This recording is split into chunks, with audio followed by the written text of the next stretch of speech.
पटना में 2019 के STET candidate ने शिक्षक भर्ती में धांधली का आरोप लगाकर खूब हंगामा किया। एसटीईटी वो परीक्षा होती है जो बिहार में 9वीं से 12वीं कक्षा के शिक्षकों की भर्ती के लिए दी जाती है।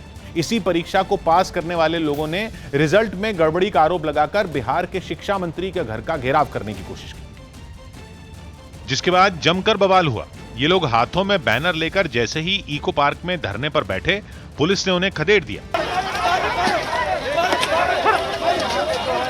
इससे पहले उसने इन लोगों को धरना देने से रोका, लेकिन वो माने ही नहीं, जिसके बाद पुलिस वालों के पास सख्ती करने के अलावा दूसरा कोई रास्ता ही नहीं बचा। पुलिस को समझ में आ गया कि ये लोग प्यार से मानने वाले नहीं हैं। फिर क्या था, जिद पर अड़े प्रदर्शनकारियों को हटाने के लिए पुलिस ने उन्हें डंडे लेकर दौड़ा दिया।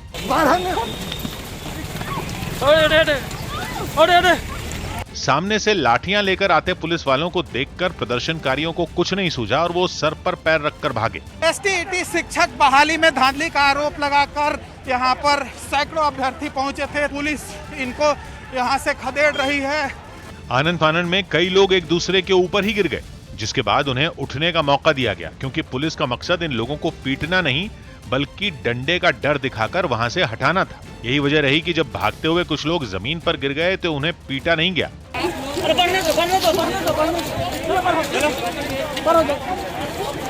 एक तरफ हाथों में डंडे लिए पुलिस वाले और दूसरी तरफ नौकरी के लिए हंगामा करने पर अड़े एसटीईटी के कैंडिडेट। देखते ही देखते नौबत यह आ गई कि पटना की सड़कें जंग के मैदान जैसी दिखने लगी, जहां हाथों में डंडे लेकर पुलिस वाले प्रदर्शनकारियों को दौड़ाने लगे। वैसे पुलिस ने लाठियां बरसाने से पहले इन लोगों को समझाया था कि जहां वो प्रदर्शन कर रहे हैं वहां इसकी इजाजत नहीं है, लेकिन प्रदर्शनकारी तो मानो आर या पार की लड़ाई लड़ने की तैयारी से आए थे। जिस समय पुलिस उन्हें डंडे लेकर दौड़ा रही थी, उस समय भी वो नारे लगाते रहे, जिसके बाद पुलिस ने भी सख्ती दिखाने में कमी नहीं की। इससे पहले नारे लगाने वाले प्रदर्शनकारी पुलिस को देखते ही ऐसे भागे जैसे उन्होंने भूत देख लिया। पुलिस वाले भी गुस्से में दिखे। उनके हाथ जो शख्स लगा उन्होंने उसी पर लाठियां बरसा दी। जिसे लाठियां पड़ी वो चिल्लाता रहा और पुलिस वाले उसे पीटते रहे।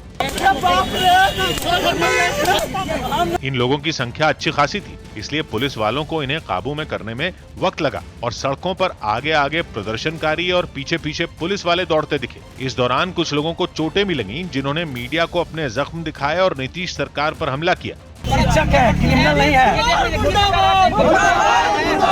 इन लोगों को राज्य सरकार पर गुस्सा इसलिए आया क्योंकि इनका आरोप है कि एसटीईटी की परीक्षा पास करने के बावजूद मेरिट लिस्ट में उन्हें नॉट क्वालिफाइड दिखाया गया, जिसका मतलब इन लोगों ने यह निकाला कि उन्होंने एसटीईटी की परीक्षा तो पास कर ली, लेकिन वो नौकरी के लिए योग्य नहीं है।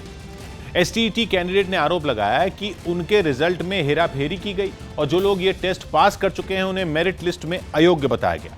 इन लोगों ने मांग की कि उन्हें नियुक्ति पत्र दिया जाए।